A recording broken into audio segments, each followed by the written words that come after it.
peace building, politics, culture and economics. To stay informed and engaged, tune into Around South Sudan and be part of the conversation that matters. Subscribe now and join us for the stories that connect us all. Welcome to Around South Sudan. You go to podcast for the stories that shape our nation. I came here around 1:30. Each week we explore the most impactful headlines that are shaping the narrative in South Sudan. We delve into issues related to national development, peace building, politics, culture and economics.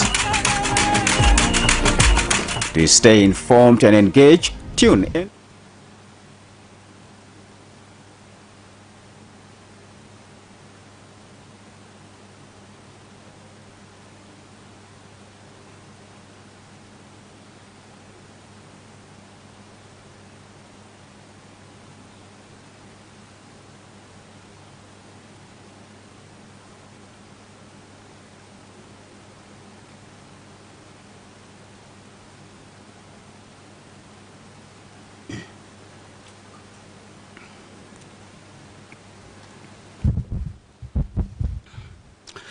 Hello, welcome to Around South Sudan, where we discuss matters that shape the nation.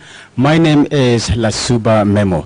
Today we are going to unpack the ongoing liquidity crisis in South Sudan, a situation that has made it very difficult for the government to pay the salaries of civil servants in cash, despite a country with huge resources and also a very small population.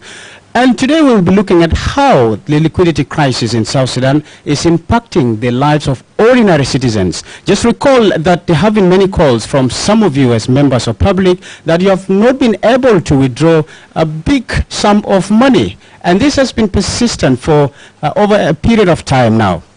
Many remarks have been made from the politicians, particularly the financial regulators, on what they need to do. But this has not been taking shape. And today, I have three guests with me who will be unpacking this problem and also suggest some of the solutions to the liquidity crisis. I am glad to be joined by Majok Enoch, who is actually a student from the University of Juba. He has majored in business and administration and management, and also I am joined by the Chief Executive Officer of iMedia iRadio, Stephen Omiri. He is a certified accountant with master's degrees in the field of entrepreneurship and also economics. And next to me is also James Kwaje, who is a seasoned businessman. He will give us first-hand experience of how the liquidity crisis is affecting the business community and also the ordinary citizens out there. It's my pleasure having all of you aboard. Thank you. Thank you so much. Majok Enoch, it's my pleasure having you for the first time on the show, and it's also an honor to host a student with fresh ideas in this particular matter. And what I'm talking about is the liquidity crisis in the country. You have been very passionate and want really to give a perspective on where the country has gone wrong and how this matter can be addressed. We have heard from the officials that they are working to ensure that this is addressed once and for all. What is your take? Thank you so much. I would like to appreciate iRadio today for hosting me as a student with vast knowledge in management and administration. I would like to add that we know that this issue of liquidity crisis is the main issue at the moment, as we know that South Sudan is a new country that has engaged into a lot of wars and all these issues that we have been facing for quite a long time, of which we didn't have a time to set policies that could pave a way in which a financial system could be run.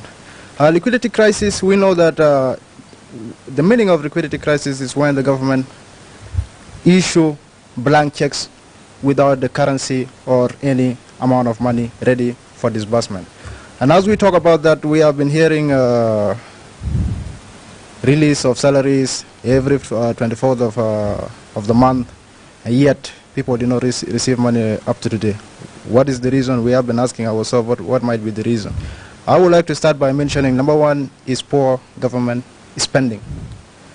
We have issues of government spending in sectors that doesn't make sense.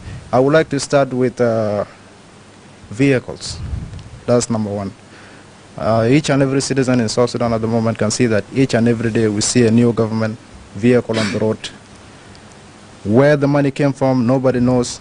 In which budget it was purchased, nobody knows. And what is the function, and what kind of vehicle that is running on the road. We are a new country that has engaged itself in spending on luxury goods, whereby the government officials buy cars that are hard to maintain. For example, the V8s and GMCs, which I see sometimes with the ghost numbers and all this kind of stuff. Okay, and that's number Are you saying this make the coffers of the government dry? Yeah, it run the because it costs a lot to maintain these cars. That's number one thing that I can say. Number two, when we come to insurance or medical treatment of the official of the government of South Sudan at the moment, it doesn't have what we call insurance for all this stuff. That means that each and every government official has to be treated depending on what they demand, without any scrutiny on how the money is estimated. You find, for example, when somebody is sick, let me say a minister or a wife of a minister or a son, he has to demand for 100,000, 200,000 USD, which has to be paid by the government and to be spent outside the country without any internal development, whereby that 100,000, if we go to insurance company the likes of Britam or UAP, 100,000 USD can insure almost 10 to 15 families, each with good treatment and everything. Okay, the government has engaged in spending a lot of money on foreign treatments, foreign trips. That doesn't add any tangible effect to the to South Sudan. Number two, you mean to the economy? To the economy and to the people. Let me say to the people, because when we say that development of hospitals and roads, which is the, let me say, the whole infrastructure, we don't have hospitals in the first place. We don't have roads. We don't have electricity. We don't have water. We don't have anything that support. But yet, and these are the services to be provided by the government, and these are the ways that government collects money from citizens. When we say that government services, which include taxes, a government today has to say that we have to construct our hospitals, we have to construct roads, we have to construct, we have to do, we have to make electricity and all this stuff. One, it will create jobs for the citizens. That's number one. With the proper wage policy, we know how much each and every person who is employed is supposed to be taxed by the government, and we know who is employed. That means if the government pays 100,000 a month to a government worker, he may return 20 in taxes. Number one, 20,000 he may go and spend 20,000 on treatment. Okay. Also, he will go and buy electricity. He will go and buy water. How much is left? Some will go to the bank. Okay, which is saving. In which sometimes, if he save a lot of money, he will invest, create jobs for other people, and the government will benefit in taxes and service delivery. But at the moment, these things are not in place because we have been engaging in interest conflicts. That doesn't add anything to the development of this country and all this. Number two, taxes. We don't have what we call revised taxes because if we say that taxes, there are two types of taxes, direct and indirect tax. Which is direct, we talk about income tax, corporate tax, and property tax. We know that at the moment, some of us doesn't pay tax. Some of us are not even paid to be taxed. Okay, this is what we can say that about income tax. And some live on income that cannot be taxed because of the inflation at the moment, inflation rate which is going on in the country. We can say that property tax. We have cars, thousands of them on the roads. In summary, what causes the liquidity crisis? You seem to have said that the way the government is spending is not really helping the system. Actually, it is being spent out of a system that is money elsewhere that should have actually been taken or through a government system, but not money being held by individuals. And these are factors that you're saying to some extent contribute to it. Like one you've just mentioned, much of the money is being spent outside. One is that there is no proper hospital. Ministers just demand for money without any accountability that they want to do treatment. So much money is being taken out of the country than getting into the system, and the luxury expenditure is one of it. People spend on things that do not actually support the economy, but rather drain the economy, if I got you well. So maybe we will get back to talk about the solutions. You still have time to give more insight. But let me come to Stephen O'Meara. What are your thoughts about the liquidity crisis, or what do you think is the cause of this that has not been addressed so far? Thank you, Lasuba Memo. And you have seen I have been very radical and been a critic of the central bank. In all my writing, you've seen I have been hitting central bank very hard. Basically because, and also been attacking a couple of economies that you brought on iRadio, who have looked at the situation in a very simplistic way. Very simplistic way. Macroeconomics are very, very complex with a lot of variables, microeconomics variables that you need to look at. And the major problems why we're having issue, the major problem why there's shortages of cash in the country today, circulating in the economy, the central bank do not have money, is the ongoing conflict in the country. The ongoing conflict in the country. That's exactly what Majoki said. Is the major factor. And simply because when there is a conflict in the country, the economic activities are disrupted. The producing sectors are not working. Let me give you a simple example. So there's nothing to trade on. Let me give you a very simple example. Today, our country is controlled, there are parts that are controlled by other armed groups, and the parts that are controlled by the government. The part that are controlled by the armed groups, the taxman is not able to collect money from those areas. And if there's the money that is, activities that are generating there, that circulate only in that small market. So the taxman here is denied to collect rightful resources for the country. So the conflict is the major issue. The second thing that is this, another major problems is over-dependent on a single revenue source. And when revenue source is disrupted, then you will not be able to get the revenue or income. And that is... You're referring to the oil sector. Okay. When we got our independence, we failed to invest in other sectors. And we depended 98% or 90% on the oil. And the Sudan war erupted 2 years ago. Is it 2 years ago? 2 years ago, yeah. And then we no longer receive money from the oil sale. So what happened if you don't receive money from the oil sale? What happened to you? You will not have money. You will not have cash. Unless the government decide to print money, because money, the issue of the currency is the government, the central bank. So if the government prints money because it's running low, it will create inflation. And the currency will be more devalued because it will not have power. But let's do some practical things. We don't lack money in this country as we speak. Our biggest challenge is mismanagement of the little resources that we have. So there's another issue that we are having, because the money, instead of going to public sector, the money goes to individual.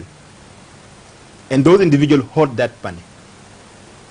That's why if you go to the Bill Farm Road, it's called, which area is, that area is called what, Kwaji? Bill Farm Road? It's called Haimatar. Haimatar. Flats are coming half. Yeah. And these are built by individuals. They're not built by the government. They're not government hospitals. They're not big hotels. Why? Because that money that was supposed to go to the government is mismanaged through corruptions, through... that is the major word, corruption. And it goes to individual, and that money does not come to the bank. That's where we are having. So there's a lot of, the second thing why so money is circulating outside the banking system. They are actually kept by individuals. Because the owner of the money had the rich. And these rich, the type of rich we have in South Sudan is not people who have invented or designed an apps that is now selling. So you can sell your app with 20 billion. No, you did not. Majority of South Sudanese steal from the government. We just got independent in 2011. So how can you be a billionaire or a millionaire within 10 years? What miracle have you done? Which trade have you done? Which have you manufactured? Nothing. But because people steal from the government. And that's why our presidents this week, and let me tell you, we have a good president. He had a man who has an interest in this country, but he has failed to find the right people. And people are there, but people are not honest. There's too much dishonesty among South Sudanese.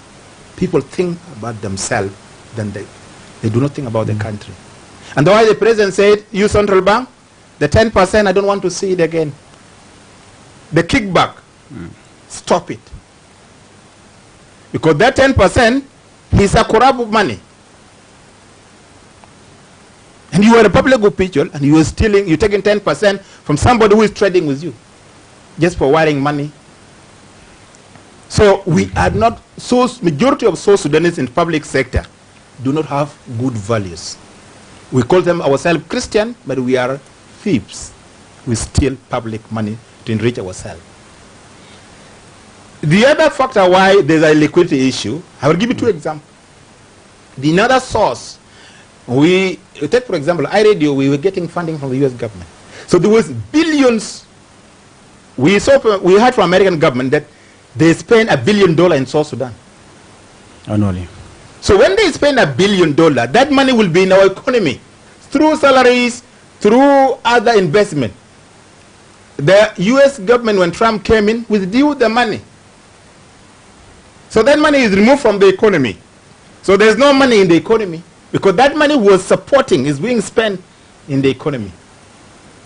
Baboy, yesterday talked about the embassy of US was supposed to be built, and it was supposed to be $700 million. That money is spent here in this country. That one has been stopped now because of conflict, and that money was drawn from the market. Why can we have liquidity issues? The developmental partners have also stopped. So we are having this liquidity problem because we do not have money in the economy because of these major factors. It's not what I'm hearing from the economists that it is the mistrust. Mistrust is true, is one variable. It's just one factor among many factors. Because even if you say South Sudanese do not deposit money because they do not trust banks, how many South Sudanese are rich to keep? Many of us here, how many of us has money? If you put that money in bank, what will it make? Because the money is in the few individual, the 1% that is holding the money, and they're the few who are rich. Lack of also banking sector in the country. If you see, yes, the money is in the hand of people and is not collected because there's no bank in Mundri, there's no bank in Malakal, there's no bank in Kwajok, there's no good bank in Awil, there's no bank in Maban. So the country has no bank, so the money, people are not able to collect the money in the hand of people. So that money is not brought to the bank. So how come that? Why do you think that we are not going to experience liquidity issues? So we're having liquidity issues because we have a lot of problems, and all these things are caused because we are having political instability in the country. Because how can an armed forces control a port? A very active economic activity is controlled by the armed force. Why? In one country, there's another force saying they are also called this group. They are managing it, and the government is not able to go there to collect the resources. What you're saying is just close to what the economists said earlier. I know, referring to Ahmed, and he also talked about. He based his argument of mistrust on the fact that on the basis of the political situation in the country. So the situation has affected the way people look at the bank, and they are not sure what will happen to their money.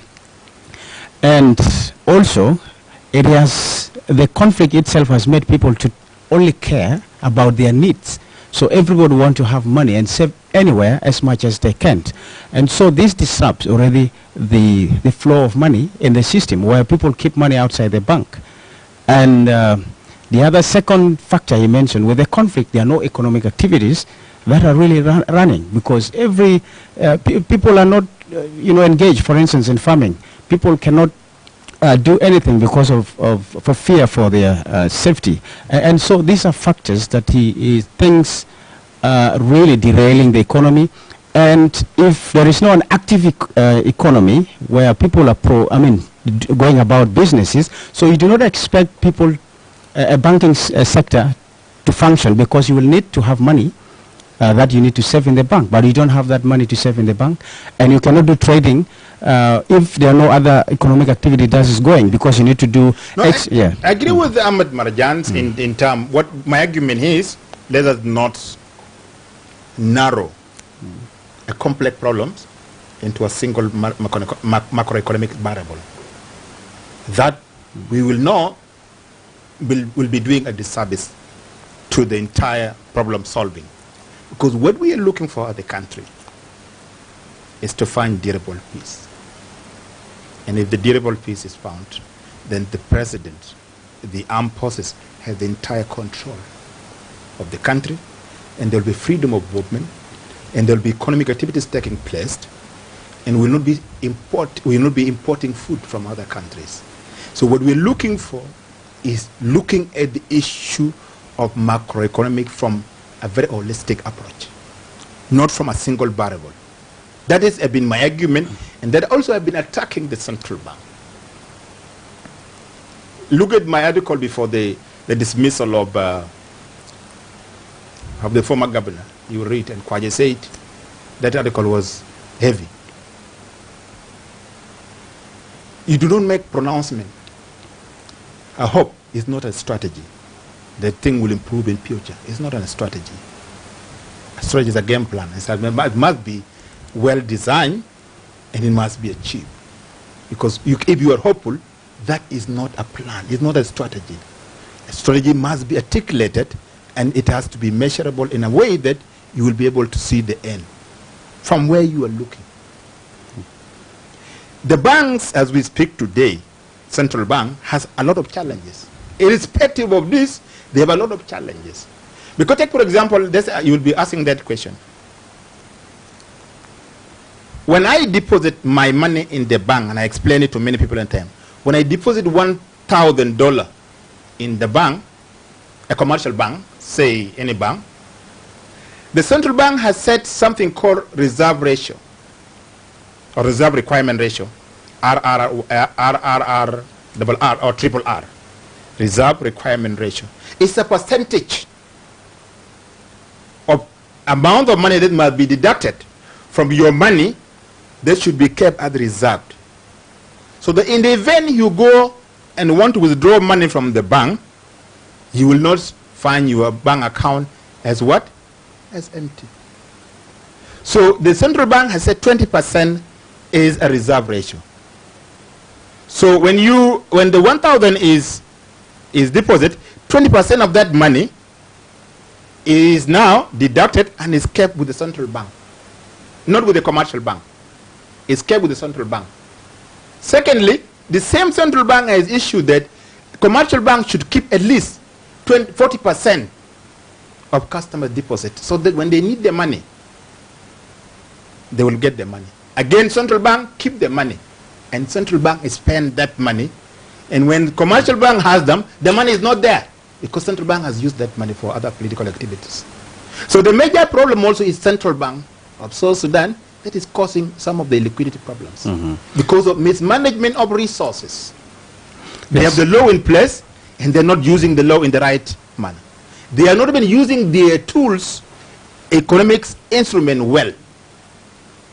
And if we cannot do this, we'll continue to have a cycle of problems. Right.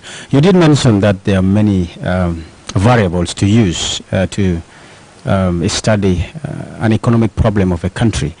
And other factors you have mentioned are related to the banking sector itself, the way the system is set up with regards to the law of the country. And Majok, you did mention other factors. One is actually the issue of mismanagement, and that in that case corruption, and also improper way of spending, public money, where people use cash to buy luxuries like cars, and also make unnecessary demand to have treatment outside, and this money is availed outside the system. I would like to add another, which is the government houses. Starting from ministers, deputy ministers. At the moment we have, which is the J1 area. We have people in those houses which have been there for almost 10 to 15 years, since 2005. They don't have any government positions. They are holding government houses. And the ministers who are having the position at the moment, government is spending on renting on hotel, their houses, which is family house, and renting for a minister in the hotel, including the services, including the cars. And number three, I would like to add about sacking of ministers. This has been the biggest problem in the country. Because right now we don't have a functional legislative assembly, which could have been a requirement of, and it should be a law that when the president is in a position to sack a minister, he should be nominating, whereby that nomination is sent to the parliament for vetting. The parliament must vet the person, scrutinize, and then pass. Because it costs a lot to be changing ministers today, tomorrow, next tomorrow. Today you will change this person, no tangible effect, no nothing that is going on. All right, you will be spending on renting the house, because when a new minister comes in, he needs a house which has to be paid for the whole year, in which he will stay, maybe he will be in position for 3 months, 2 cars, a service car, and then the official car for himself, okay? And all this, if you sack 3 ministers in a year, let me say the Ministry of Finance, how much are you spending on cars? How much are you spending on rent? How much is the government spending on treatment? How much is government spending on the services for the houses? And all this. Yeah, but that goes down to. And when we see that the government has issue, because when people draft budget, the government must stick to that budget, because there is no way that today the budget, let me say, is the recent budget which was released on Thursday, which is $5.2 trillion. That is for the 2025 to 2026 pounds SSP. Okay, all right, 5.2. It is for the people who are in the government at the moment. Today or tomorrow, the budget is passed and everything is going as well. You sack a minister today. The former minister who drafted the budget has already cars, he's in the house and everything. The new minister will come, he spend on new cars. He has to be paid for the services, he has to be paid. All this, including, it takes a lot to maintain.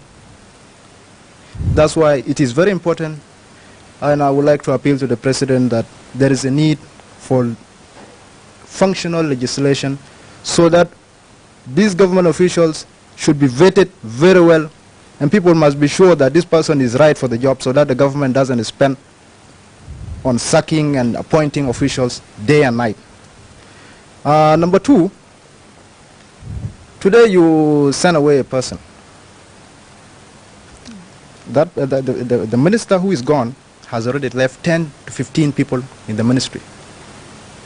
How does these factors yes, I'm contribute to liquidity crisis? It contributes to liquidity, as I'm saying.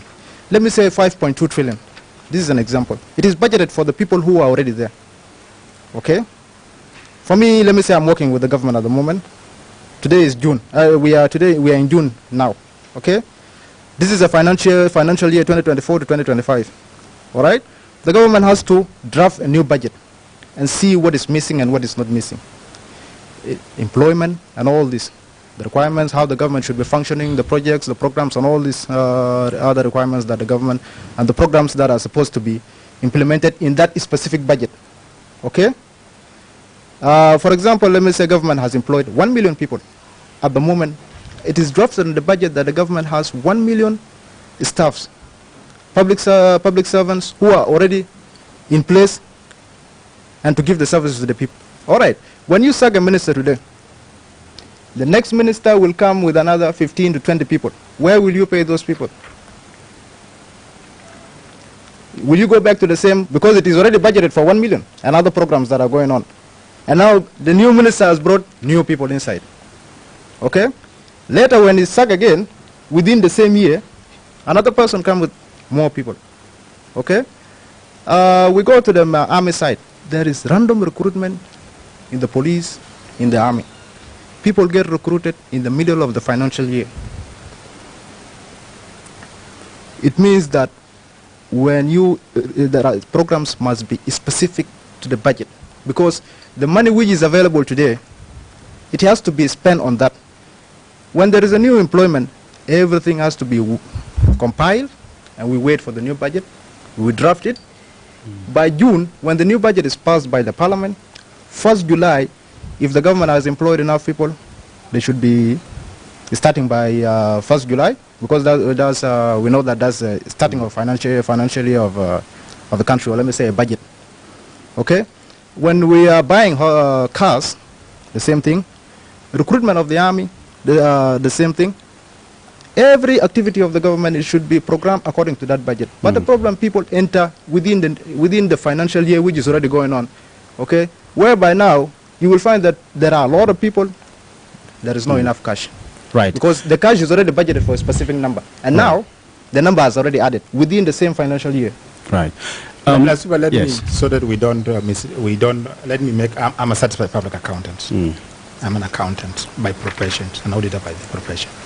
So when you employ people, you don't have, it's not an issue of a liquidity issue. When you employ people, you have a blotted what?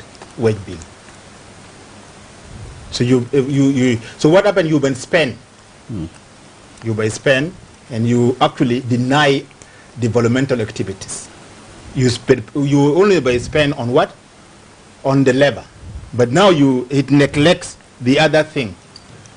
That's where you're going to have. You deny other, you affect others. So in most cases, where the minister leave and another one come with 20, they will use the same budget, but they can exhaust. That's why you see the reserve. We are told by the office of the president sometimes exceed its budget.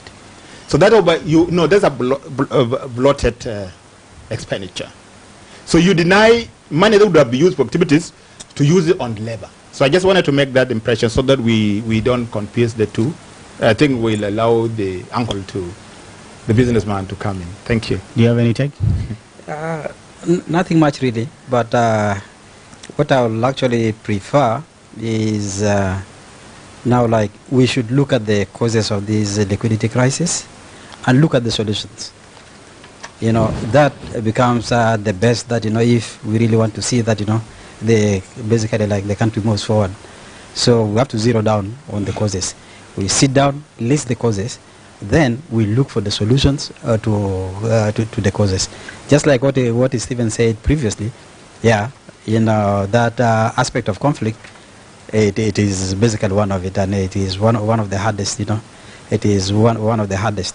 But now, like within the business world or within the business community, what the business community wants to see is that they want to see that there is money in the bank, because they have their money. So they wanted, in case if they want to go and get their money, they're able to get their money. And the moment they want to import some other things, yes, their money is there, they can be able to import, they can be able to do whatever they wanted to do. And that is basically what they want. So all that they want is just to see that, the liquidity crisis is sorted out by the central bank. Right. We have two institutions that are actually key in this area, as you know, the Ministry of Finance and the Central Bank. and they play different roles, but also they crisscross when managing this. You have the Minister of Finance on the one hand drafting budget for the country, and you have the central bank there regulating the flow, of cash, circulation of cash in the country. But what beats my understanding is, because we understand the central bank as a regulator must have money, must have money reserve that is there to control the economy. But stories we hear, the central bank does not have money. You have the Minister of Finance, that is there making budget. So you wonder where does the money of the central bank come from to be regulating actually the circulation of money in the country? That's what people want to understand. And if the Minister of Finance is there drafting the finance budget, that is based on the projection of what the country will get, if it is oil money, if it is from the non-oil revenue sources like taxes. But again, there is a question beyond that, the question of how much money do we get from these other sources, like the oil, and also from the non-oil revenue sources, the taxes. How do we get this? How do we balance this? Because we are saying the central bank must there build a reserve that is there to back up the economy. I don't know whether my thinking is right. I'm not an economist. Yes. Basically, the thinking is right. Your thinking just like Stephen tried to explain that. I don't know. If you go back, he explained that properly. That there is that reserve ratio. You take your money to the bank. Definitely in all. In all economic activity, the banks are there supposed to keep our money. Okay, no one wants to keep his money or her money in the house, because everyone believes that the bank is the safest place to keep your money, because once you keep it in the house, anything can happen. Fire can come up and consume everything. Thieves can come, remove everything and all that. The safest place is actually the bank. But now, he also said that, in the bank, there is a percentage. That percentage is basically, if you put your 100 pounds or 1,000 pounds, the 20% is supposed to be kept as a reserve ratio somewhere. But now, then, now the problem now comes here is just like, okay, the money is no longer made in the central bank or something like that. Then we ask ourselves, how is it being used? So maybe, in other words, what I can just be able to say, maybe we have to ask the government to become a good debtor. Okay, because like if you borrow, if the government borrowed something, then the government will make sure that they return, they pay the money back or they return the money. And because I can just give you a story. That some time back there was an old man. Okay, he's very old. Then the grandchild normally comes to him. That grandpa, I need some money. Then he will say, have you seen that pot? Just go under the pot and get the money. So the boy will go get the money. He will go use the money, and maybe after 2-3 days he comes back. Yeah, grandpa, you give me another one. I'll pay after 2 weeks. You go and pick it from there. So it continued like that. So the last time he came, and because he picked actually the last note. Then when he came back, then also the same thing. That grandpa badly needs some money today. Then the grandfather said, okay, you go and get it from there. So he went and checked. There is no money. So then he came back to grandpa, but there is nothing. That, if you returned it, you'll have you'll have gotten the same money that that you have taken. So it is basically the same thing. So when we borrow, we are supposed to put it back, and at the moment we put it back, then there will be some money that can also be able to circulate. So like when you look at the business world or the business community, so some of this is what is also trying to affect them. You go to the bank, you want to borrow, because I went to the bank recently. I wanted to go and withdraw some money. So I was told also that, the limit at the bank there is 500. So I had to go, because that money is supposed also to be paid to another government wing. Okay? And they wanted cash instead of, instead of check. Transfer. Instead of check, or instead of, transferring to the bank. So then I had to go and plead with the bank manager. So he had to give me that money. So after giving the money, that is when we took the money cash. So I started asking myself. I said, okay, now just that is one person paying that in, you know, to the other arm of the government on the other side. So assume that all of us also, okay, like all the ministries, like the city council, like the state revenue authority, like the others, you know, if all the money that is being paid maybe for garbage collection, for whatever, all these things are being paid directly to the bank, what will happen? So there will be some money in the bank, of course.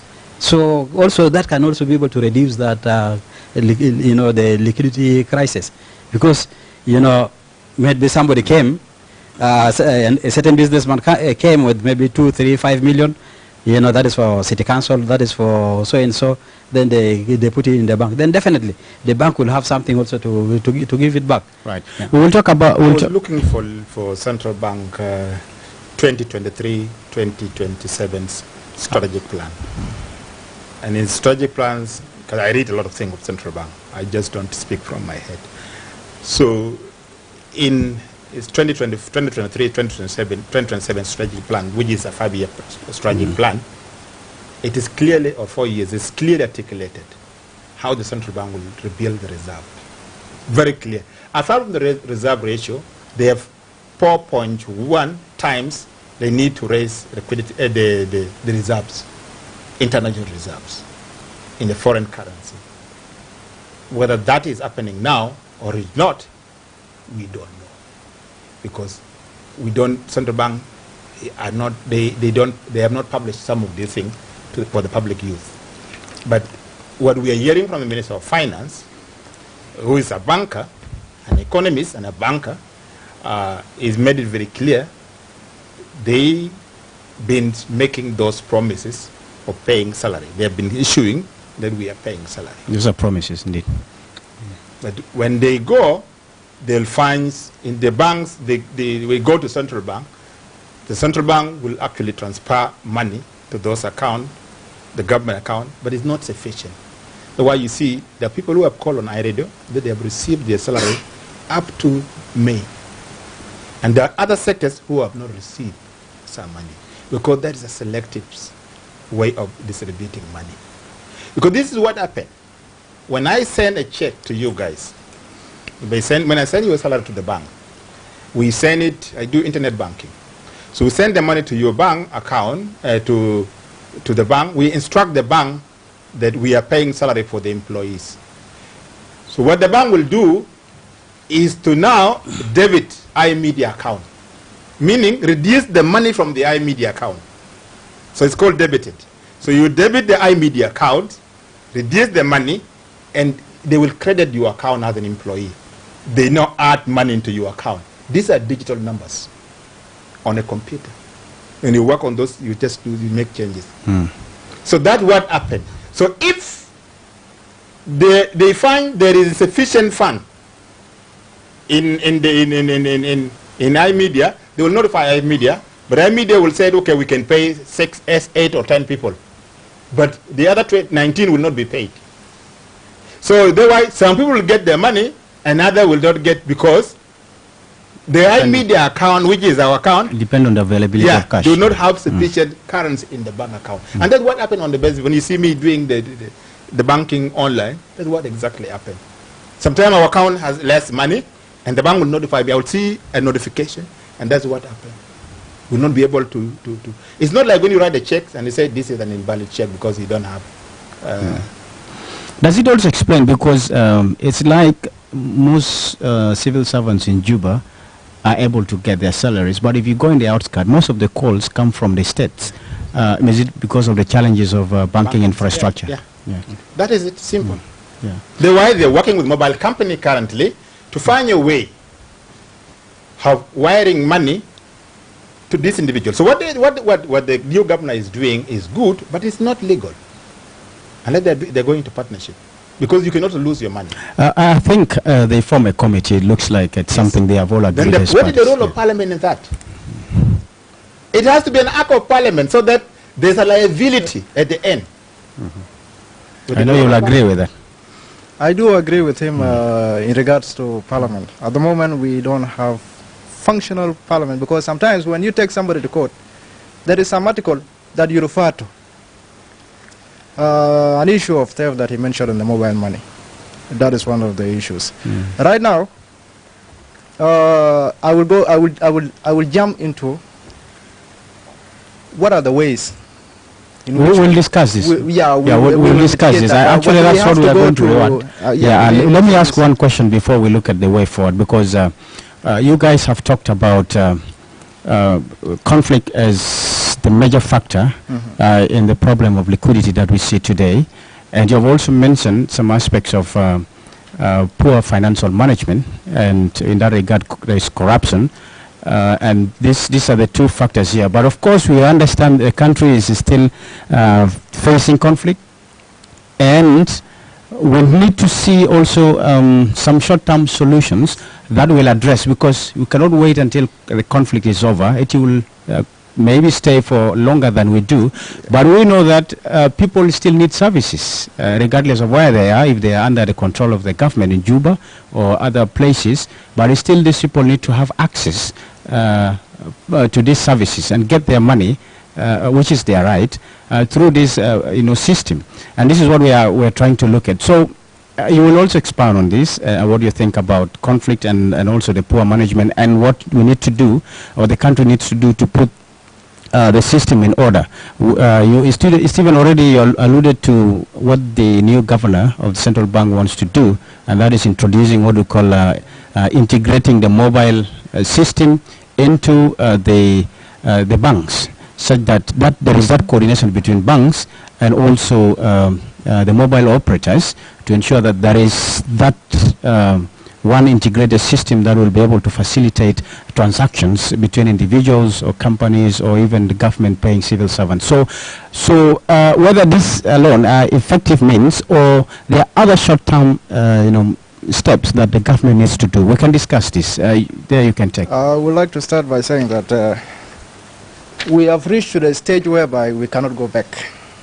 At the moment, this is what we call in economic terms, we say that is hyperinflation. It is increasing day and night. Today you find that exchange rate is quite higher than yesterday and before yesterday. Regarding that, I would like to say that the government at the moment, I don't see any short-term solution. What we have to do is, let's start from zero, because no matter how you draft monetary policies and fiscal policies at the current situation, it will not solve the current crisis that we are in. It means that we have to start from zero, whereby there is a need for currency resolution. It needs to be changed once and for all, so that people who are hiding money in the houses, anywhere, it should be out of everybody, and everybody who has hid money, the money should be reported back to the central bank, and the government start by issuing new notes with new policies in place. For example, let me say, issue of remittance, foreign sending and getting back inside. Because now, we know that the way that government can return back the money is by providing services through hospitals, electricity, water. Government doesn't have that. It doesn't have any investments. The investment we have, which is Nile Plate Corporation and the other oil, and the government at the moment is not controlling the whole petroleum. Because, for example, the joint operating companies, which is the DAR and the JIPOC at the moment, and the national, they are corrupted. That's number one. Conflict in Sudan, it has destroyed that. What do we say? I say that currency needs to be changed. We draft a new budget with new policies, with new tax solution.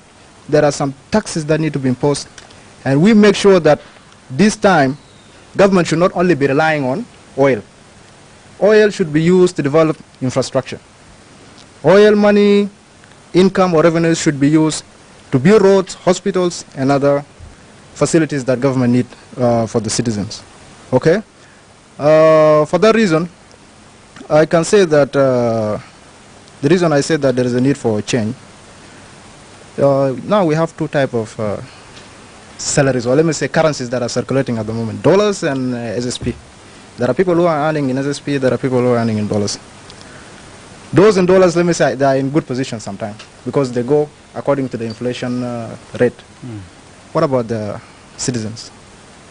Because we can say that number of people who are earning in SSP, there are more than the people earning in dollars.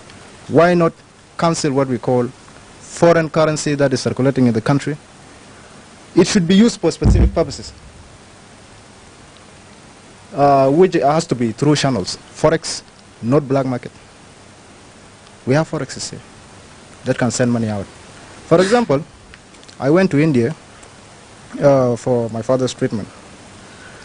And we used to receive money from outside. It's not like here in South Sudan, I have brothers outside that can send money. When they send me 300 USD, Indian government take $30. That is what we call remittance tax. $30 from $300. And he will not give me what? The government will never give me dollars.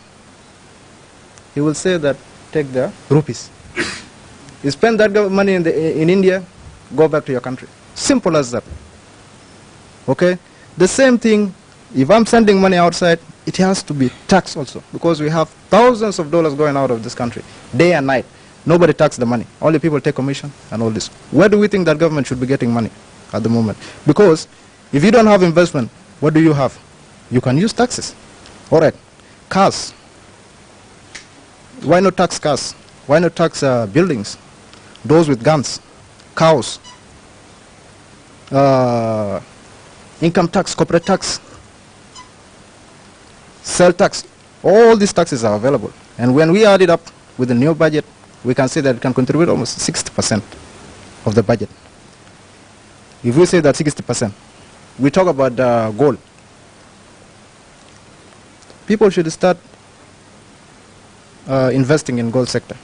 Because now I see that Uganda, Kenya, they are the ones who are benefiting mostly on that sector.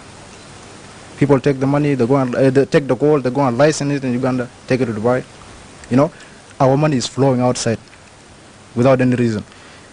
In all these countries that we know that gold is used to back up a currency. Let me say, for example, today, a government has 5 metric tons of gold in the central bank. That is a security. Central bank governor can go anywhere in the world and get loan using gold as collateral. It is a security. It can be used to back up the economy. All right. Diversification of the oil. Now we are exporting crude oil. How much is a barrel today? $60, 68, 70. Between that, it's going up, it's going down. Okay. And when we talk of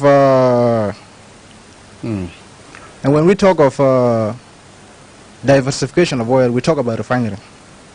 There is nothing much better than controlling your domestic production. We are importing diesel and petrol from Kenya, the whole of East Africa.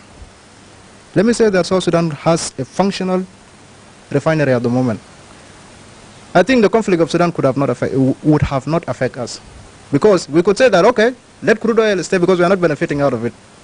I can refine, I can get diesel out of the crude oil, I get petrol out of the crude oil, I get engine oil out of it, the plastic. We can have industries coming in to invest in plastic industry within that. You see? Of which government will have a full control over the domestic economy. Simple as that. And this can happen through what? Through a new system. Monetary and fiscal policies, and they must be enforced. It should not be said that it's a law. Yeah, we always say that a law is something which is written. It does not enforce itself. It is us, the people, who give it power. When we don't give law power, it doesn't function. That's why today we see that there are people who are committing a lot of malpractices without punishment. Why? Because we, the people, we do not give our law powers. It's not functioning. And when we leave the country without law, nothing functions at all. The rule of law should proceed. Okay, Yeah. let's just have a 2 or 3 minutes break, and we'll return there, and I will also hear more insight from Stephen Omiri, what he thinks, some of the short-term strategies, and what should be the long-term strategies for the country to address these economic challenges, and of course the liquidity crisis that the country has been facing for a span of time. To Around South Sudan and be part of the conversation. Welcome to Around South Sudan. You go to podcast for the stories that shape our nation. Each week we explore the most impactful headlines that are shaping the narrative in South Sudan. We delve into issues related to national development, peace building, politics, culture and economics. To stay informed and engaged, tune into Around South Sudan and be part of the conversation that matters. Subscribe now and join us for the stories that connect us all. Together, let's explore the heart of South Sudan. Welcome to Around South Sudan. You go to podcast for the stories that shape our nation. Each week we explore the most impactful headlines that are shaping the narrative in South Sudan. We delve into issues related to national development, peace building, politics, culture and economics. To stay informed and engaged, tune into Around South Sudan and be part of the conversation that matters. Subscribe now and join us. Welcome back, dear viewer, and let's continue discussing the liquidity crisis. Shortly you heard from my jock Enoch there, suggesting some of the solutions to the current economic and liquidity crisis in the country. And this time let's turn to Stephen Omiri also to give us an insight what he thinks the best strategies, short-term strategies and also long-term strategies to address this challenge. Stephen. Yeah, thank you, Lasuba. Basically, there's a lot of innovative way that we can be able to stabilize the economy in a very short term. There's so many of them. Some of us are very practical because we pay taxes on daily basis, on our cars, on fuels, we do PAT, so we know exactly what happened in the economy generally. We pay court fees, but everything is paid in cash. The reason that we just want a court fee and we pay 1 point something million, or when we do our lands, everything is paid in cash. And that money is distributed by individuals because the money does not go to the bank. So it should be made a law or a policy that we should be cashless economy. So when you want to go to pay a fee for a passport, you go deposit the money in the bank and come with the slip. You just come with the slip, the money goes back, and it's easy for you to trace who took the money in the bank. But currently, this country, you go to pay, you do your land, you pay in cash. Whether 10 million, 50 million, you pay in cash. It's counted before it goes to that individual. Nobody will say that is going to be. You go for the court fee, you pay in cash. City council, whether it's a central Equatoria or they are collecting money, right, left and right, cash. It's not taken to the bank. Where does that money hen? It goes to individual. So it is the central bank or the Minister of Finance must work quickly and come with the parliament and come with a law that we should only, if you bring your passport, go deposit in the government account, the single what the president said, we must come with what single what? Treasury account. Deposit, you go and deposit there and then come with a slip. And it can be made easily by doing what Kenyan has done called you do like you can do a point like the iRadio. You have an electronic, you just deposit the money there, you will have, it's done there. Equity Bank, you've seen them, KCB. Those, they are like shops. They are called like, what do you call them, James? So you deposit money there, you get a slip, but electronic. The money will, because it's agency banking. Yeah. It's agency banking. So we'll just do agency banking everywhere in the country. And the money will go back, and the government will have enough money. You don't need a big building. In the banks. The government will have enough money in the bank. But currently, even this car you see, this car tinted big black, there's money in them. People move with the money. You go to houses, there's money. People are dug something to keep money there. They don't want to keep money in there. So money should be, the government must come. That's a short term, very short term, clean Do way. you agree change of currency? No. It's like, to change the currency is very expensive.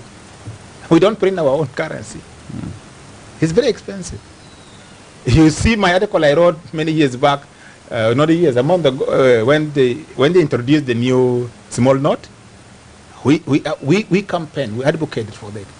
We wrote a lot of articles about it, and we argue it that we need to reduce, we need to cut down, we have to do away with the 1,000 note, because 1,000 note is the only way people are using for hoarding. And the central bank tried to grab the idea without looking at it in a very holistic way. So that's a major way for us. Secondly, we must do what the president just told us when he told honesty. What are our values as a country? What are our values? If you are driving, you have 3 B8s, and there are kids who cannot eat. 3 B8s in your own house. It's not, you did not sweat for that. You went and got the contract of the government and said you are going to supply, you didn't supply. And because you were committed the contract, you took their money and spent that money and you bought a B8 for yourself. When many kids are not going to school, they know medicine. So the president telling us, let us become people of integrity. Let's be honest. Let's have values that are good.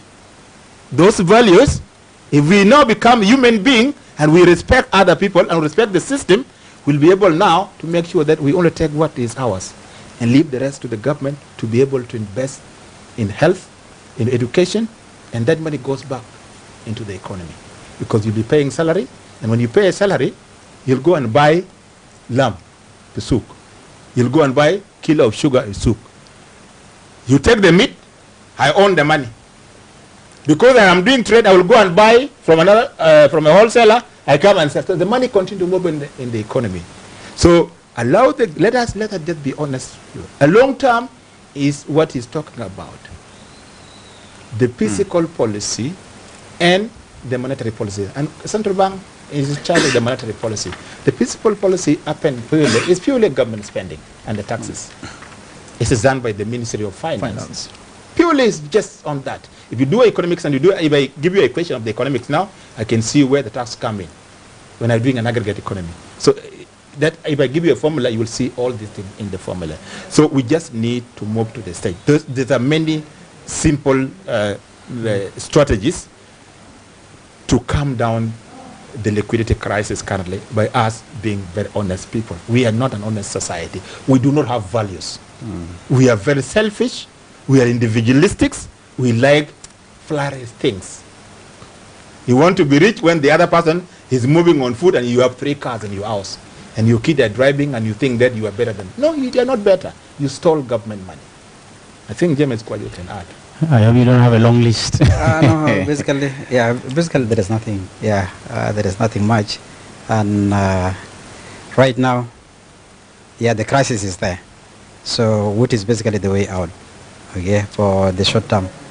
So to me, for the short term, yeah, it is good that the central bank and the mobile operators are coming together so that at least they can now be able to use the digital, the digital currency now.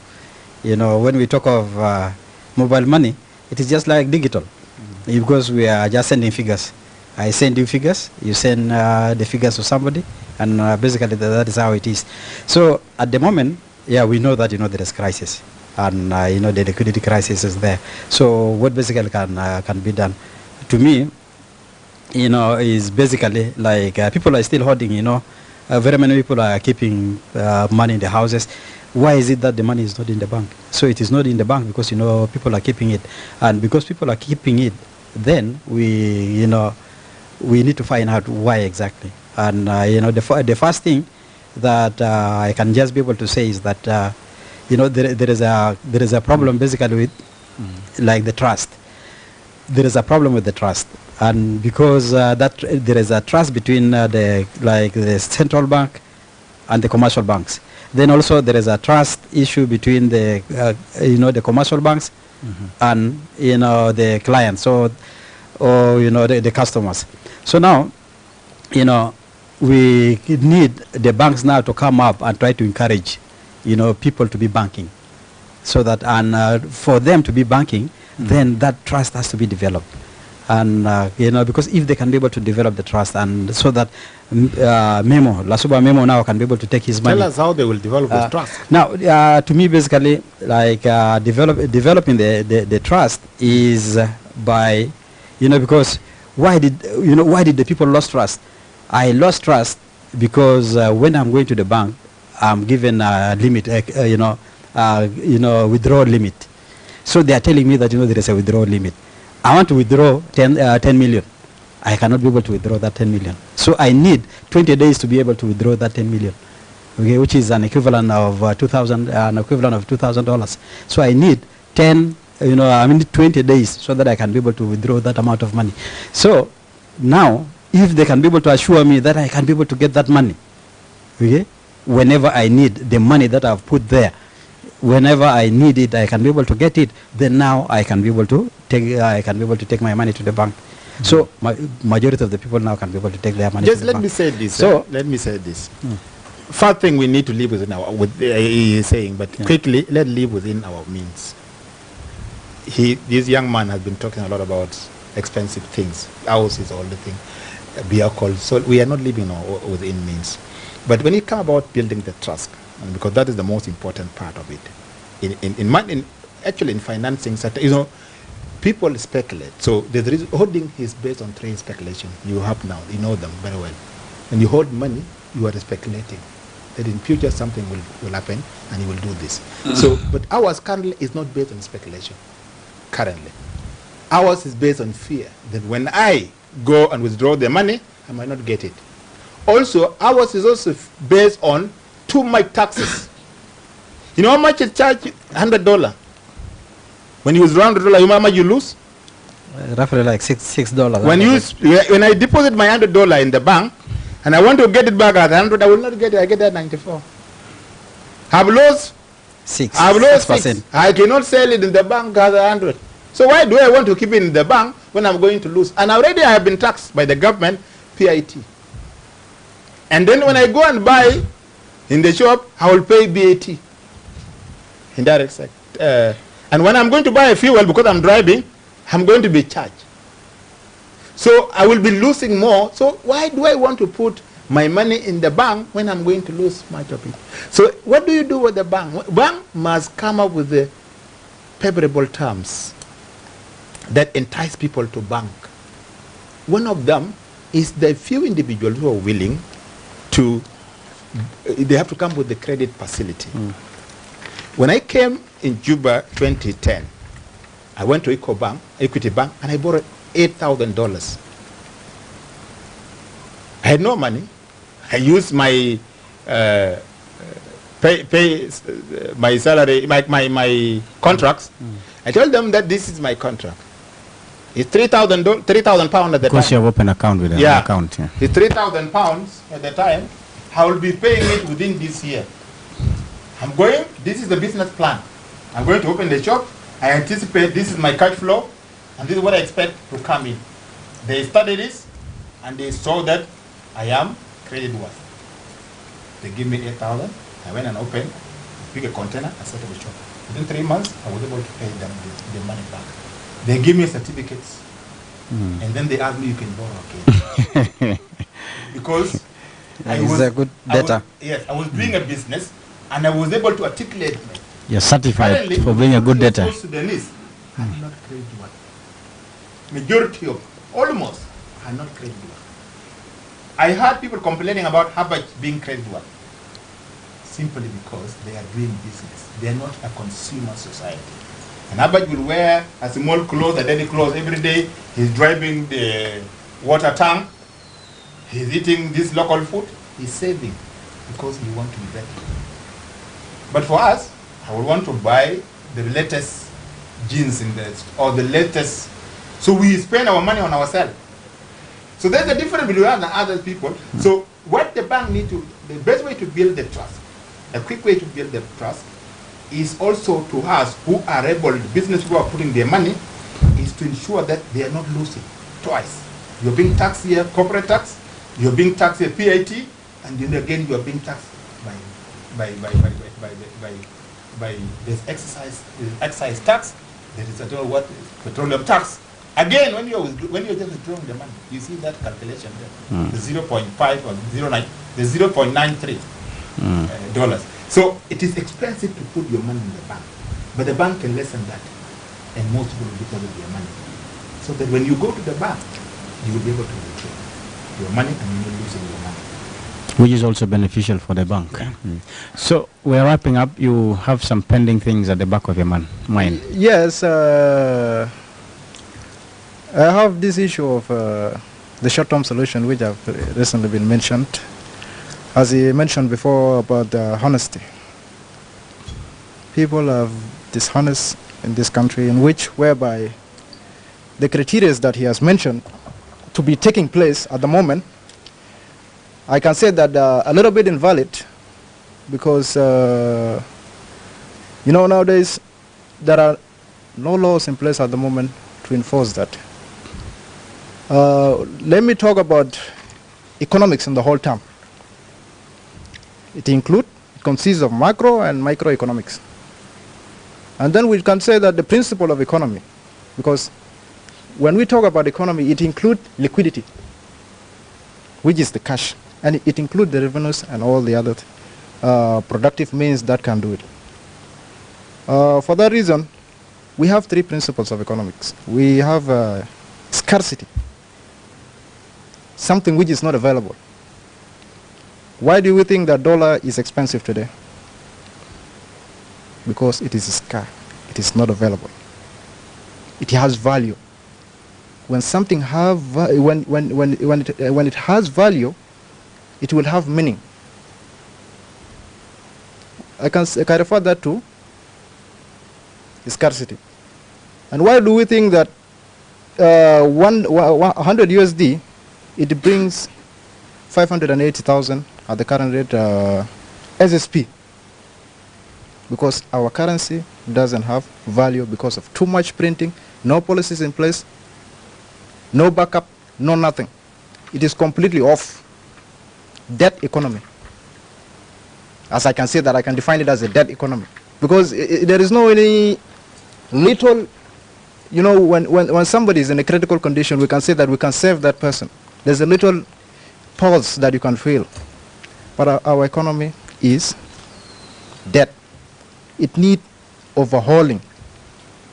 And when we talk about overhauling, it means enforcing a new fiscal and monetary policies.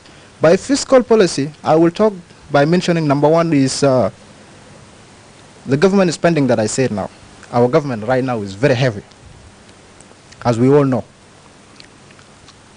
There is no balance of payment because spending exceeds income. That's number one. Number two, the reason that there is too much expenditure, I already mentioned it, spending on non-essential programs. That's number one. Number two, over-starving. Number three, and we talk about over-starving, we can say that, what is the age limit of working class here in South Sudan? 65, right? We have people who are 85 right now, going to 90, is still working in the government. If we count that number, it can be how many? 300,000. That is in the civil sector. Let's talk about the military. How many are involved in that place?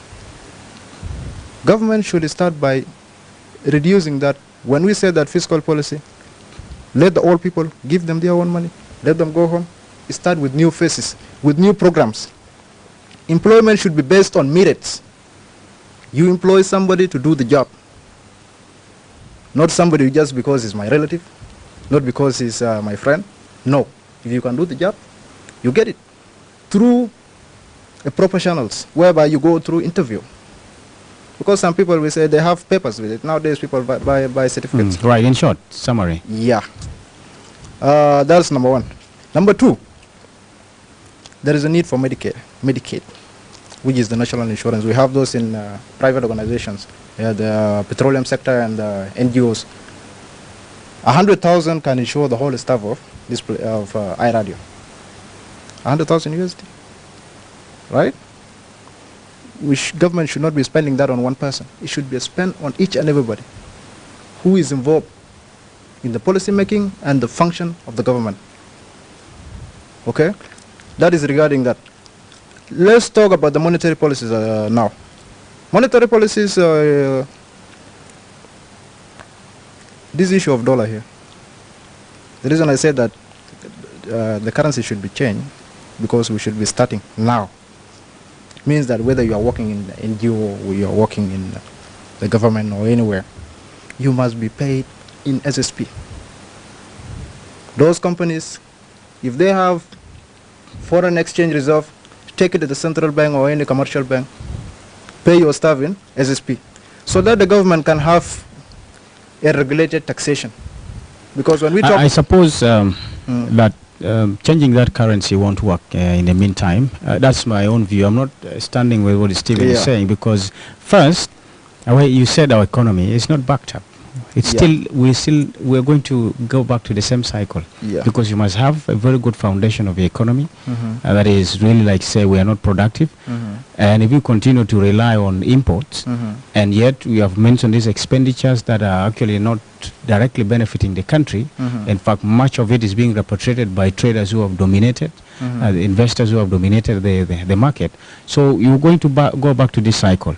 So there should be other ways of actually trying to address this. I would agree. We talk about enforcing the law. This is what we are talking about, what the country needs. The citizen want to see that corruption is actually curtailed. And you have to do this by punishing individuals, ensuring that they are accountable to the public money.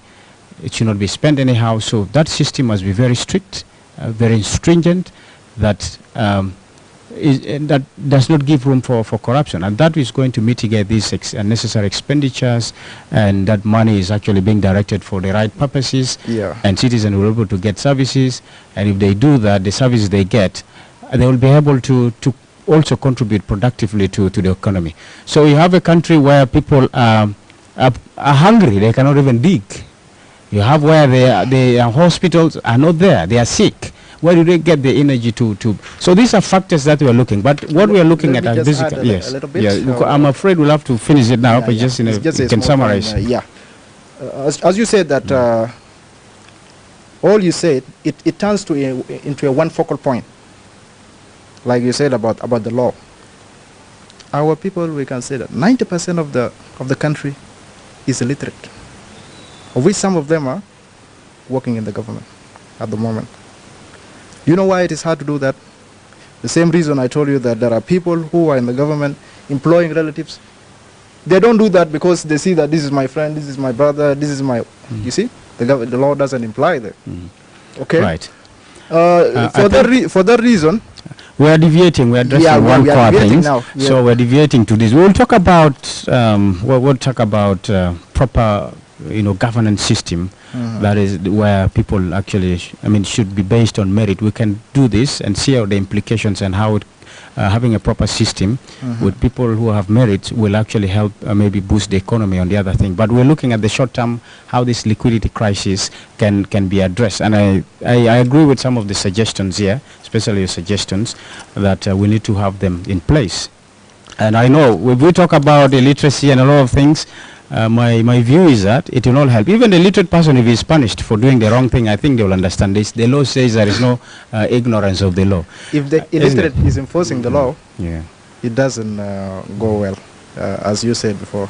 Yes, on my point, the way I've studied, because I've read a lot of economic journals and all the other possible means, because right now, it takes time for the economy to collapse. It started back in 2013.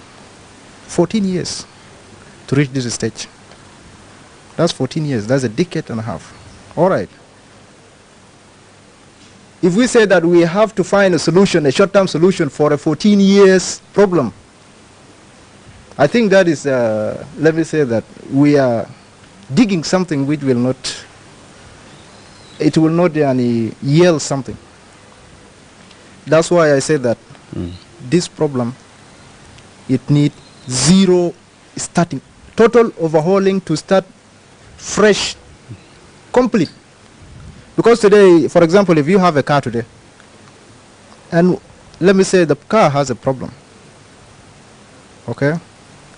We know that the problem right. And yeah, I think you want to talk about one thing can destroy the whole car, right? Right.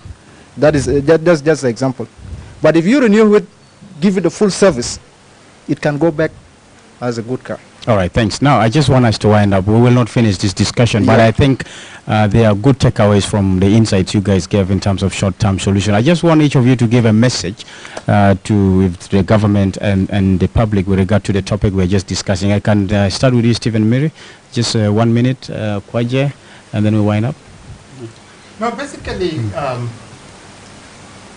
I have said a number of times that we must put this country first than any our aspirations, and nobody in this country currently who was elected,